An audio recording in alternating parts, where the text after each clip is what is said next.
नमस्कार, मैं पंकज आप सभी के इस वीडियो में बहुत बहुत स्वागत करता हूं और वापस आ गया हूं एक बहुत ही कमाल का टॉपिक लेके कि कैसे आप अपने सप्लाई चेन के परफॉर्मेंस को ट्रैक कर सकते हो। आज से कुछ हफ्ते पहले मैंने एक डिटेल में वीडियो बनाया था कि सप्लाई चेन मैनेजमेंट होता क्या है। वहां पे मैंने आपको एकदम स्क्रैच से समझाया कि सप्लाई चेन होता क्या है, उसे कैसे मैनेज किया जाता है। तो अगर आपको इसका सप्लाई चेन का जीरो नॉलेज है ना, तो आप उस वीडियो को जरूर देखिएगा, आपको सप्लाई चेन मैनेजमेंट के बारे में पूरा समझ में आ जाएगा। उस वीडियो के अंदर मैंने आपको सप्लाई चेन के केपीआईज के बारे में बताया था। केपीआईज का मतलब होता है की परफॉर्मेंस इंडिकेटर, यानी आप अपने सप्लाई चेन के परफॉर्मेंस को किस हिसाब से ट्रैक करोगे ना, उसके ऊपर मैंने 5-6 केपीआईज दिए थे, यानी परफॉर्मेंस मैट्रिक्स दिए थे। तभी मैंने सोचा कि ये सप्लाई चेन के परफॉर्मेंस मैट्रिक्स के ऊपर एक डिटेल में वीडियो बना दिया जाए, सच दैट कोई भी बिजनेस अपने सप्लाई चेन, उसका सप्लाई चेन किस हिसाब से काम कर रहा है, कितना एफिशिएंटली काम कर रहा है, कितने अच्छे तरीके से परफॉर्म कर रहा है ना, उसे वो ट्रैक कर पाए।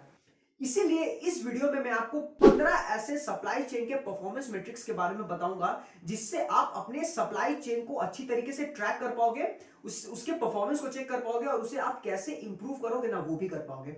इसी तरीके से मैंने सेल्स, मार्केटिंग और कस्टमर सर्विस जितने भी डिपार्टमेंट है, ये जो तीनों डिपार्टमेंट है ना, उसके ऊपर मैंने कंप्लीट वीडियो बनाया है कि कैसे आप इन सारे डिपार्टमेंट्स का परफॉर्मेंस को सही तरीके से ट्रैक कर सकते हो और इंप्रूव कर सकते हो। सबके डिटेल में वीडियो बनाया है। और अगर आपको सप्लाई चेन मैनेजमेंट के बारे में समझना है तो आप उस वीडियो को भी जरूर देखेगा। वो चारों वीडियो आपको डिस्क्रिप्शन में या फिर आई बटन में मिल जाएगा, आप उस वीडियो को जरूर देखेगा। इस वीडियो को आप अंत तक देखेगा, सच दैट आपको समझ में आए कि ये पूरा सप्लाई चेन के परफॉर्मेंस को आप किस हिसाब से ट्रैक कर सकते हो। तो अब हम लोग डायरेक्टली बढ़ते हैं वीडियो के सबसे मेन टॉपिक पे। इस वीडियो का जो हमारा सबसे पहला सप्लाई चेन परफॉर्मेंस मैट्रिक्स है वो है cash to cash cycle time. इसको अगर मैं आपको एग्जांपल से समझाऊंगा ना, तो आपको और अच्छे से समझ आएगा। इसका मतलब क्या होता है कि अगर सपोज कीजिए आपको इन्वेंट्री बनानी है, तो इसके लिए आपको रॉ मटेरियल चाहिए। रॉ मटेरियल कहां से आएगा? सप्लायर से आएगा। तो आपको रॉ मटेरियल खरीदने के लिए सप्लायर को पैसे देने पड़ेंगे, तो वहां से आपके बिजनेस से कैश गया।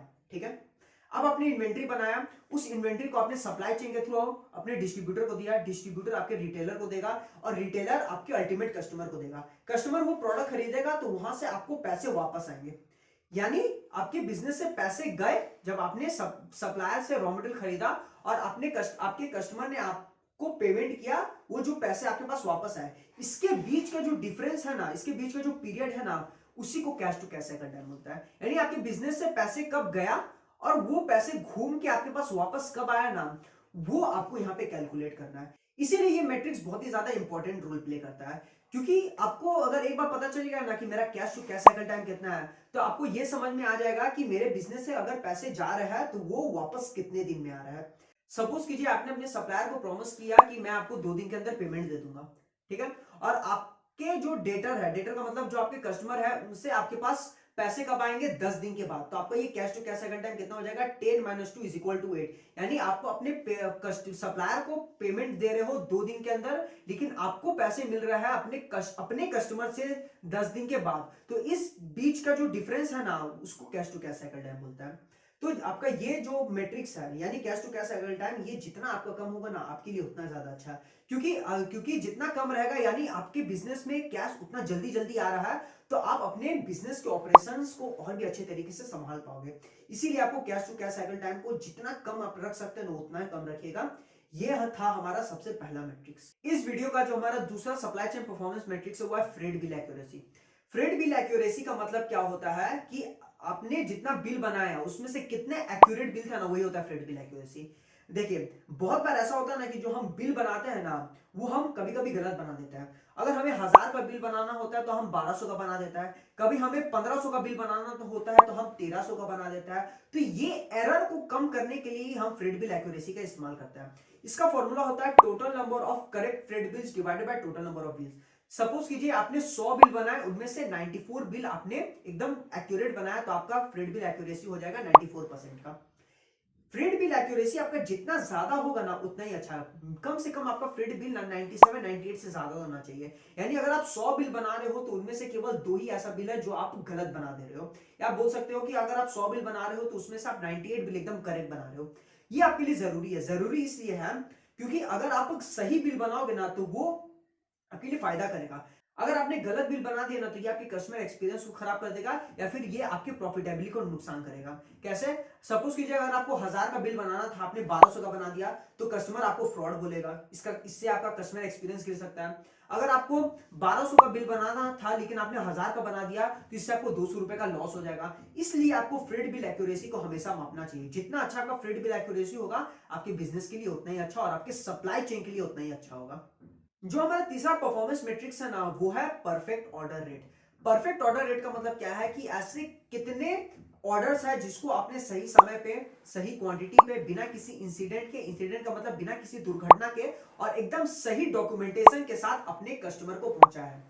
यही होता है परफेक्ट ऑर्डर रेट। यानी बिना किसी तामझाम के, बिना किसी झमेले के आप अपने ऑर्डर्स को कितने अच्छे तरीके से कस्टमर तक पहुंचा दे रहे हो ना, वही होता है परफेक्ट ऑर्डर रेट। सपोज कीजिए कि आपने 100 ऑर्डर भेजे, उनमें से 97 ऑर्डर्स को आपने एकदम परफेक्टली भेजा, एकदम परफेक्ट डॉक्यूमेंटेशन के साथ, बिना किसी दुर्घटना के, एकदम सही क्वांटिटी में और सही टाइम में, यानी एकदम जो आपने एस्टिमेटेड टाइम बोला था एकदम उसी समय आपने उसे पहुंचाया है, तो आपका परफेक्ट ऑर्डर रेट कितना हो जाएगा? 97% का। इस तरीके से आपको परफेक्ट ऑर्डर रेट निकालना है।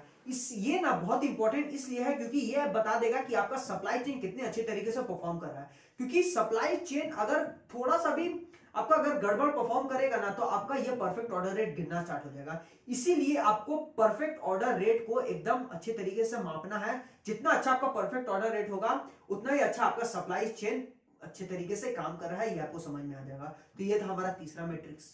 जो हमारा नेक्स्ट मैट्रिक्स है वो है days sales outstanding. Days sales outstanding का मतलब क्या है कि आपने अपने कस्टमर को क्रेडिट पे माल बेचा, उसके अगेंस्ट वो कस्टमर आपको कितने दिन के बाद पेमेंट कर रहा है ना, वो होता है डेज सेल्स आउटस्टैंडिंग। जितना कम आपका ये डेज सेल्स आउटस्टैंडिंग होगा ना आपके लिए उतना ही अच्छा। क्योंकि अगर आपने कस्टमर को माल बेचा क्रेडिट पे और कस्टमर आपको 20 दिन के बाद आपको पेमेंट कर रहा है ना, तो आपके पास 20 दिन का कैश आपके पास बचेगा नहीं। इससे आपके ना कैश फ्लो में बहुत ज्यादा इंपैक्ट आ सकता है। क्योंकि जब तक आपके हाथ में कैश नहीं रहेगा ना, आप डिफरेंट बिजनेस ऑपरेशन नहीं कर सकते, आप इन्वेंट्री नहीं खरीद सकते, आप सप्लायर को पेमेंट नहीं दे सकते, आप अपने जितने भी इंप्लॉयज उनको सैलरी नहीं दे सकते। इसीलिए आपके हाथ में कैश होना बहुत ज्यादा जरूरी है। इसीलिए आपको अपने डेज सेल्स आउटस्टैंडिंग को ना जितना कम रख सकते हो ना आप उतना कम रखिए। ये बहुत ज्यादा इंपैक्ट करता है आपके कैश टू कैश साइकिल का टाइम को। सबसे पहला मैट्रिक्स जो आपको मैंने बताया था cash to cash cycle time, उसमें भी जो सबसे इंपॉर्टेंट चीज है ना कि आपको जो आपका कस्टमर है वो आपको पेमेंट कब देता है, जितना जल्दी वो आपको पेमेंट देगा ना उतना ही अच्छा होगा आपके लिए, क्योंकि इससे आपका ना कैश फ्लो इंप्रूव रहेगा। इसीलिए आपको डेज सेल्स आउटस्टैंडिंग को हमेशा मेजर करना है। जितना कम आपका ये डेज सेल्स आउटस्टैंडिंग होगा उतना ही ज्यादा अच्छा। तो ये था हमारा चौथा मैट्रिक्स। जो हमारा नेक्स्ट मैट्रिक्स है ना वो है inventory turnover ratio. Inventory turnover ratio का मतलब क्या है कि आपके पास जो पर्टिकुलर इन्वेंट्री है उस इन्वेंट्री को आपने कितनी बार घुमा घुमा के बेचा, वो होता है इन्वेंट्री टर्नओवर रेशियो। आपको एग्जांपल से समझाता हूं। सपोज कीजिए कि आपने 1 लाख रुपए का इन्वेंट्री खरीदा स्टार्टिंग ऑफ द मंथ। आपने मंथ के स्टार्ट में 1 लाख रुपए का इन्वेंट्री खरीदा, उसको आपने 10 दिन के अंदर ही बेच दिया। 10 दिन में बेचने के बाद आपके पास वापस 1 लाख आए, उस 1 लाख से वापस आपने इन्वेंट्री खरीदा, फिर उसे 10 दिन में बेच दिया। फिर आपने उस 1 लाख के इन्वेंट्री को खरीदा, फिर आपने उसे 10 दिन में बेच दिया। यानी अपने मंथ के एंड में आपने उसी 1 लाख रुपए की इन्वेंट्री को 3 बार घुमा के बेचा। यानी आपने 3 लाख रुपए का रेवेन्यू किया और आपके पास पैसे कितने पैसे थे? 1 लाख रुपए। यानी आपके पास एवरेज इन्वेंट्री कितना था? 1 लाख का। तो आपका इन्वेंट्री टर्नओवर रेशियो कितना हो जाएगा? 3x। यही होता है इन्वेंट्री टर्नओवर रेशियो। यानी आपने एक पर्टिकुलर इन्वेंट्री को कितनी बार घुमा के बेचा, वही होता है इन्वेंट्री टर्नओवर रेशियो। ये जितना आपका ज्यादा होगा ना आपके लिए उतना अच्छा है। इसका मतलब क्या है कि आपने जो इन्वेंट्री के लिए जो आपने वर्किंग कैपिटल इन्वेस्ट किया था ना, उससे आप कितना ज्यादा प्रॉफिट जनरेट कर लेते हो ना, ये आपको इन्वेंट्री टर्नओवर रेशियो बता देता है।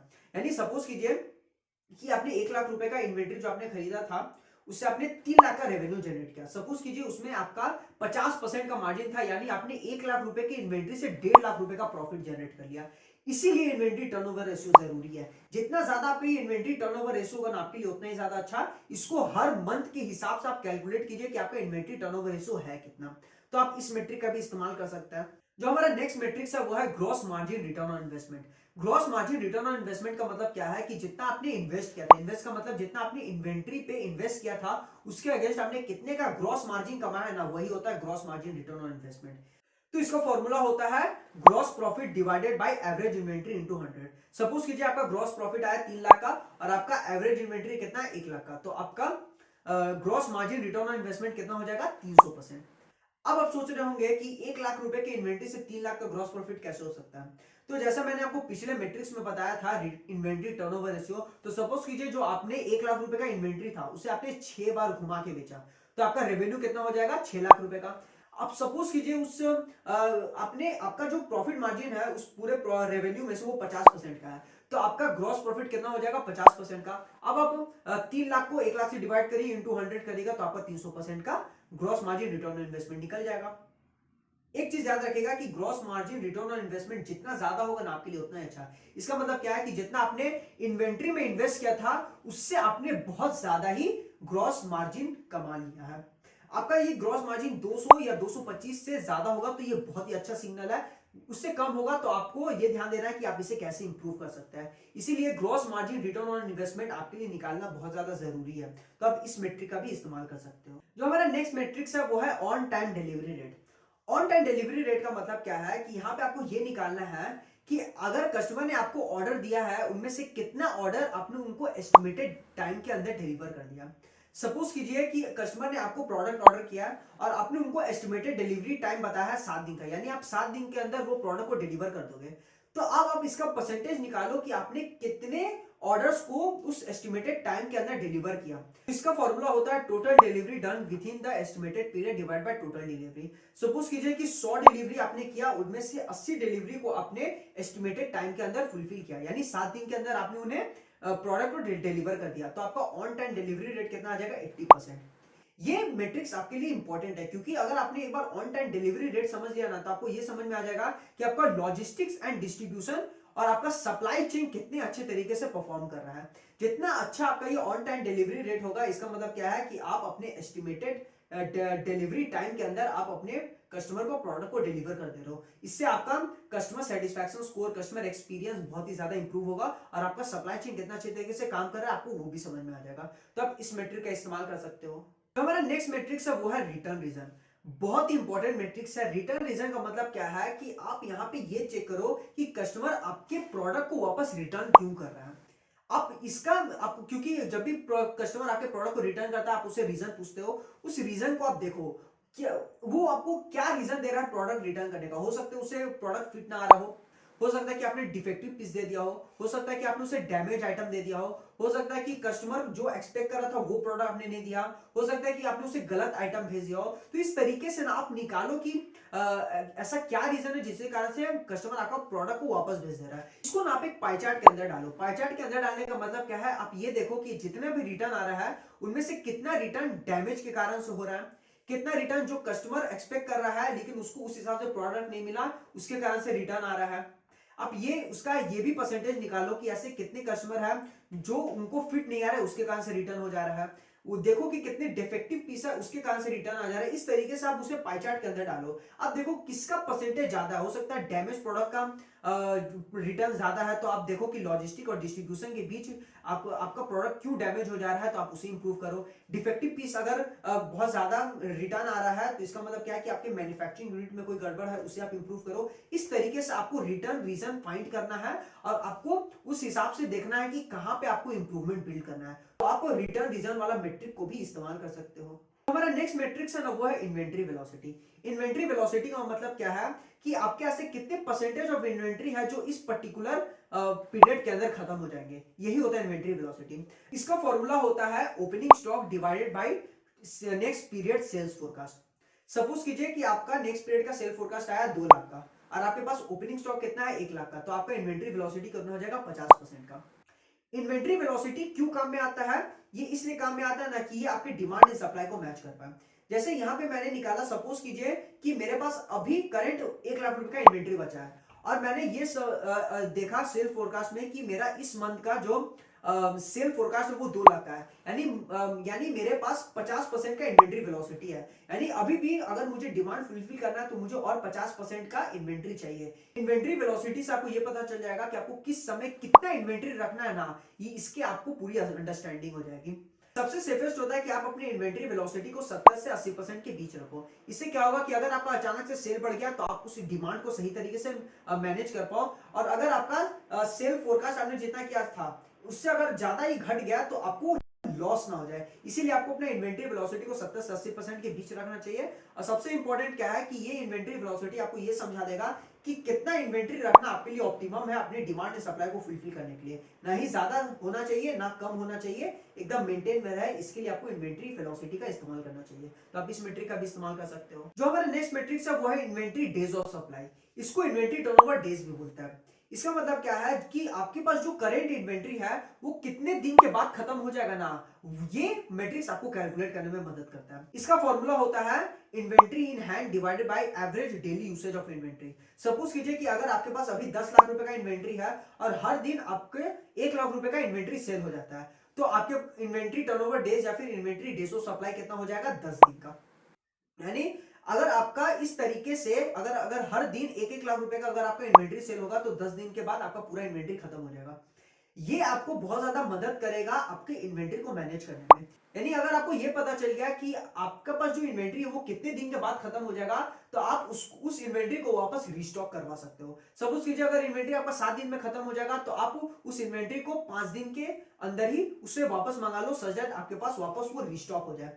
इस तरीके से ये मैट्रिक्स आपको बहुत ज्यादा मदद करता है। इस मैट्रिक को ना आप हर प्रोडक्ट के हिसाब से निकाल लो। सपोज कीजिए कि अगर आपके पास 10 प्रोडक्ट है तो उन 10 प्रोडक्ट का इन्वेंट्री टर्नओवर डेज निकाल लो। इससे क्या होगा कि आपको समझ में आ जाएगा कि किस प्रोडक्ट को कितने समय पे रिस्टॉक करवाना हमारे लिए अच्छा होगा, जिससे हम अपने डिमांड एंड सप्लाई को फुलफिल कर सकता है। तो आप इस मैट्रिक का इस्तेमाल कर सकते हो। बहुत इंपॉर्टेंट मैट्रिक है। क्या है, इन्वेंट्री डेज ऑफ सप्लाई, या फिर आप इसको बोल सकते हो इन्वेंट्री टर्नओवर डेज। तो आप इस मैट्रिक का इस्तेमाल कर सकते हो। जो हमारे नेक्स्ट मैट्रिक्स है ना वो है customer lead time. Customer lead time क्या होता है कि अगर कस्टमर ने आपकी वेबसाइट से प्रोडक्ट ऑर्डर किया और आपने उस प्रोडक्ट को कितने दिन के बाद उन्हें डिलीवर किया ना, ये होता है कस्टमर लीड टाइम। यानी अगर कस्टमर ने आज जब मैं वीडियो शूट कर रहा हूं तो वो है 25 दिसंबर, अगर आज मैंने कोई प्रोडक्ट ऑर्डर किया और वो प्रोडक्ट मुझे 30 दिसंबर को डिलीवर होता है, तो ये कस्टमर लीड टाइम कितना हो जाएगा, 5 दिन का। इस तरीके से आप सारा हर कस्टमर का कस्टमर लीड टाइम निकाल लो। इससे क्या होगा ना कि आपको ये समझ में आ जाएगा कि ऑन एन एवरेज आपको एक कस्टमर को डिलीवर करने में, प्रोडक्ट डिलीवर करने में आपको कितना समय लग रहा है। आपका जो कस्टमर लीड टाइम है वो कैसे इंप्रूव होगा, ऑन टाइम डिलीवरी रेट से। ऑन टाइम डिलीवरी रेट मैंने आपको पहले ही बताया है कि आप अगर कस्टमर को एस्टिमेटेड टाइम बता देते हो तो आप परसेंटेज निकालो, तो उनमें से आप कितने कस्टमर को उस एस्टिमेटेड टाइम के अंदर प्रोडक्ट को डिलीवर कर देते हो। सपोज कीजिए कि अगर आपका कस्टमर लीड टाइम अभी 10 दिन का आ रहा है और आपने ये टारगेट किया कि मुझे ये कस्टमर लीड टाइम को 7 दिन के अंदर कर देना है, तो आप on time delivery rate check करो कि आप अपने लॉजिस्टिक और डिस्ट्रीब्यूशन को ये टारगेट दे दो कि आपको ये प्रोडक्ट 7 दिन के अंदर डिलीवर करना है। तो इससे क्या होगा कि सारा लॉजिस्टिक्स और डिस्ट्रीब्यूशन इस पे बैठ जाएगा कि मुझे कोई भी हालत में ये प्रोडक्ट को 7 दिन के अंदर डिलीवर करना है। तो अगर आपका ऑन टाइम डिलीवरी रेट अगर अच्छा हो गया ना, तो आपका customer lead time automatic improve कर जाएगा। तो आप इस मेट्रिक का इस्तेमाल कर सकते हो जो है कस्टमर लीड टाइम। जो हमारा नेक्स्ट मेट्रिक्स है वो है फिल रेट। फिल रेट का मतलब क्या है कि अगर कस्टमर आपसे इतने क्वांटिटी का प्रोडक्ट ऑर्डर कर रहा है तो क्या आप उसे पहले अटेम्प्ट में उतना ही क्वांटिटी का प्रोडक्ट डिलीवर कर रहे हो कि नहीं, ये होता है फिल रेट। ये जो मैट्रिक्स है ना, ये B2B सेल्स में बहुत ज्यादा काम आता है, जहां पे बल्क क्वांटिटी में प्रोडक्ट ऑर्डर होता है। सपोज कीजिए किसी कस्टमर ने आपसे 100 किलो आलू मंगवाया यानी ऑर्डर किया, तो क्या आप उसे एकदम राइट क्वांटिटी यानी 100 किलो उसे आप डिलीवर कर रहे हो कि नहीं, यही मैट्रिक्स आपको मेजर करने में मदद करता है। अगर आपके कस्टमर ने 100 किलो मंगवाया है और आपने उसे 97 किलो आलू दिया है, तो इसका मतलब क्या हुआ कि आपका फिल रेट कितना हो जाएगा, 97% का। ये मैट्रिक्स आपको यही मेजर करने में मदद करता है। आपका फिल रेट जितना ज्यादा एक्यूरेट होगा ना, अगर कस्टमर ने जितने प्रोडक्ट मंगवाया 100 किलो आलू मंगवाया तो आप उसे 100 किलो आलू ही दो। जितना अच्छा आप फिल रेट अपना कर पाओगे ना, आपके लिए उतना ही ज्यादा अच्छा होगा।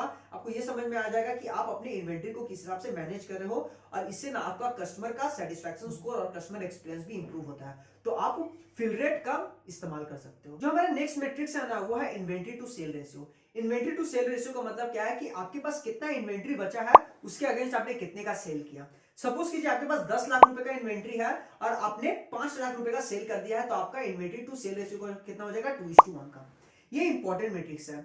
इन्वेंट्री टू सेल रेशियो आपको ये बता देगा ना कि आप कितने अच्छे तरीके से डिमांड फोरकास्ट कर पा रहे हो। कैसे, सपोज कीजिए आपने ये फोरकास्ट किया कि आपका डिमांड होगा 10 लाख रुपए का, तो आपने 10 लाख रुपए का इन्वेंट्री बना दिया, लेकिन एक्चुअल में उस मंथ के अंदर आपका सेल केवल 5 लाख रुपए का ही हुआ, तो आपका इन्वेंट्री टू सेल रेशियो कितना हो जाएगा, 2:1 का।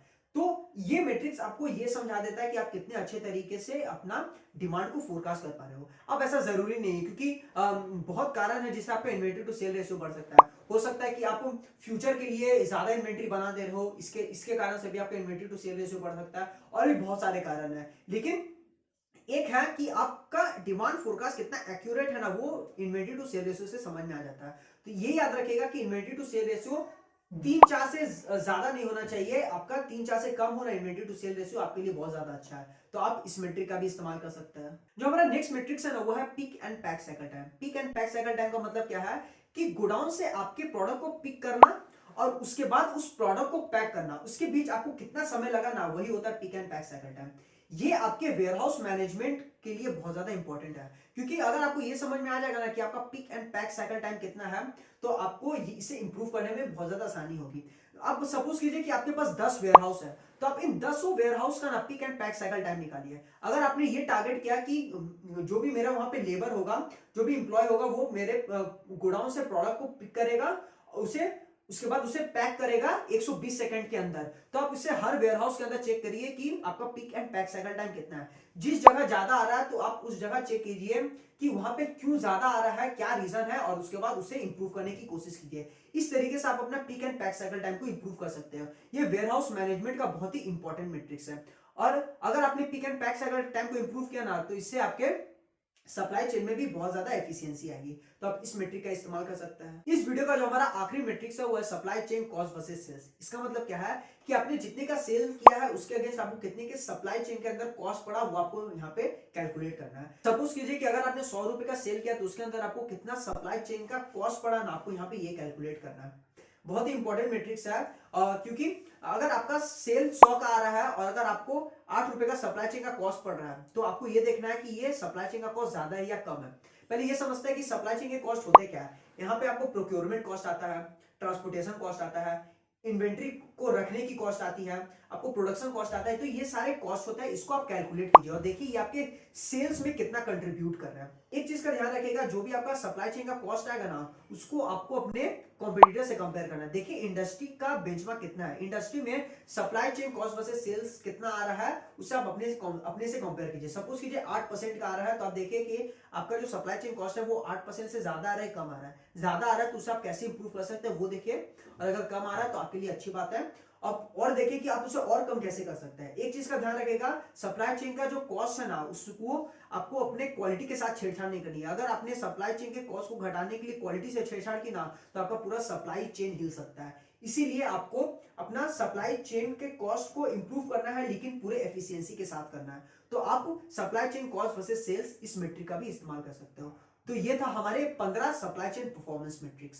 इसी के साथ हमारे वीडियो खत्म होता है। आशा करता हूं जो मैंने आपको इस वीडियो में 15 सप्लाई चेन के परफॉर्मेंस मैट्रिक्स बताया आपको अच्छी तरीके से समझ में आया होगा। जो भी बिजनेस अपने सप्लाई चेन को इंप्रूव करना चाहता है, अपने लॉजिस्टिक्स और डिस्ट्रीब्यूशन को इंप्रूव करना चाहता है ना, वो इस वीडियो को एकदम ध्यान से देखे, क्योंकि ये वीडियो आपके लिए बहुत ज्यादा फायदेमंद होगा। क्योंकि जब आप अपने परफॉर्मेंस को इंप्रूव कर लोगे ना, तब आपका बिजनेस ना उतनी अच्छी तेजी से स्केल करेगा। इसी तरीके से मैंने और भी बहुत सारे परफॉर्मेंस मैट्रिक्स बताया है। सेल्स का परफॉर्मेंस मैट्रिक्स, मार्केटिंग का, कस्टमर सर्विस का, इन तीनों डिपार्टमेंट का भी मैंने परफॉर्मेंस मैट्रिक्स का एक पर्टिकुलर वीडियो बनाया है, तो आप उस वीडियो को जरूर देखिएगा। सप्लाई चेन मैनेजमेंट समझना है तो उसका भी मैंने वीडियो बनाया है, नीचे डिस्क्रिप्शन में या आई बटन में आपको ये चारों वीडियो मिल जाएंगे। आप इन चारों वीडियो को जरूर देखिए, आपको बहुत ज्यादा नॉलेज मिलेगा। वीडियो इंफॉर्मेटिव लगा तो इसे जरूर शेयर कर दीजिएगा। मुझे फेसबुक और इंस्टाग्राम में फॉलो कर दीजिएगा, वहां पे मैं डेली कंटेंट डाल रहा हूँ। मेरे चैनल को सब्सक्राइब कर दीजिएगा, सच दैट मैं इस तरीके के पावरफुल कंटेंट हमेशा लाता रहूं। और आप मेरे वीडियो सेक्शन में जाइए, स्क्रॉल कीजिए, देखिए वहां पे बहुत सारे बिजनेस कंटेंट है, पावरफुल कंटेंट है। आप वहां देखिए आपको कौन सा कंटेंट पसंद आ रहा है और जो आपके बिजनेस में आप इंप्लीमेंट कर सकते हैं या फिर आप नॉलेज ले सकते हो, आपको दोनों ओर से फायदा है। आपने इस पूरे वीडियो को देखा, इसके लिए बहुत बहुत धन्यवाद। मिलते हैं हम लोग